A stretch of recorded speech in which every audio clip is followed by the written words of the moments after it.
Welcome to NCN news. నా పేరు ప్రశాంతి. బులెటిన్లో ముందుగా హెడ్లైన్స్ చూద్దాం. ప్రాథమిక ఆరోగ్య కేంద్రాలను సిహెచ్సిలుగా ఆధునీకరించాలి. ఎమ్మెల్యే మద్దిపాటి వెంకటరాజు.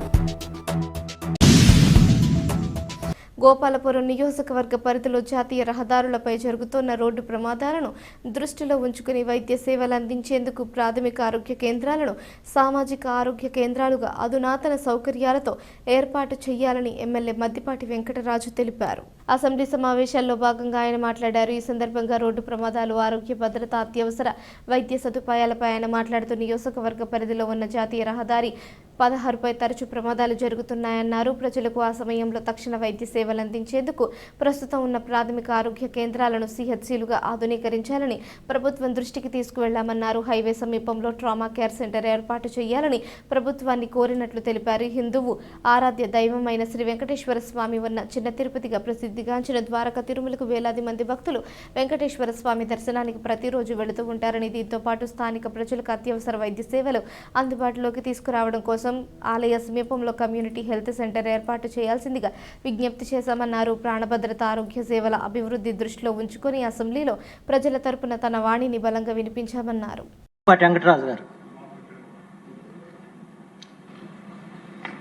ధన్యవాదాలు అధ్యక్ష. ముందుగా తమరి ద్వారా గౌరవ ముఖ్యమంత్రి గారికి గోపాలపురం నియోజకవర్గానికి సీఎంఆర్ఎఫ్ ద్వారా 1027 మందికి 9,20,00,000 ఆర్థిక సాయం చేయడం ద్వారా ఆర్థిక ఉపశమనమే కాకుండా వందలాది మంది కుటుంబాల యొక్క ప్రాణాలని కాపాడినందుకు వారికి గోపాలపురం నియోజకవర్గం తరఫున ధన్యవాదాలు తెలియజేసుకుంటా అధ్యక్ష. మా నియోజకవర్గం నడిబొడ్డు నుంచి NH-16 55 కిలోమీటర్ల పొడవున విస్తరించి ఉంది అధ్యక్ష. దీనివల్ల అనేక ప్రమాదాలు జరుగుతున్న తరుణంలో ఆ హైవేకి ఆనుకుని సిహెచ్సిలు కానీ ట్రామా కేర్ సెంటర్స్ కానీ లేకపోవడం వల్ల అనేక మంది ప్రాణాలు కోల్పోతున్నారు అధ్యక్ష.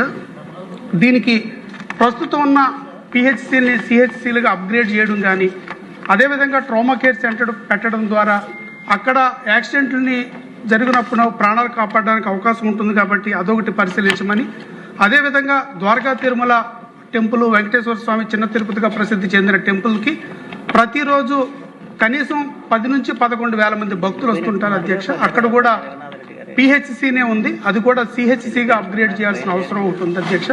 అదేవిధంగా పిహెచ్సి కన్స్ట్రక్షన్ కోసం దేవరపల్లి మండలం ఎర్నగూడెంలో దుగ్గిరాల రత్నాజీ గారు అనే ఒక రైతు 3 ఎకరాల భూమిని స్వచ్ఛందంగా ఇవ్వడానికి ముందుకు వచ్చారు అధ్యక్ష.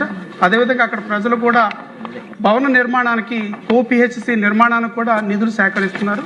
ప్రభుత్వం నుంచి కనుక అనుమతులు ఇవ్వగలిగితే అక్కడ కూడా పిహెచ్సి నిర్మాణం కూడా చేసుకోగలుగుతాం అధ్యక్ష. ఇది ప్రమాదాలు జరుగుతున్న దృష్ట్యా ఇది పరిశీలించమని ప్రభుత్వాన్ని తమ ద్వారా అడుగుతున్నా అధ్యక్ష. ధన్యవాదాలు అధ్యక్ష.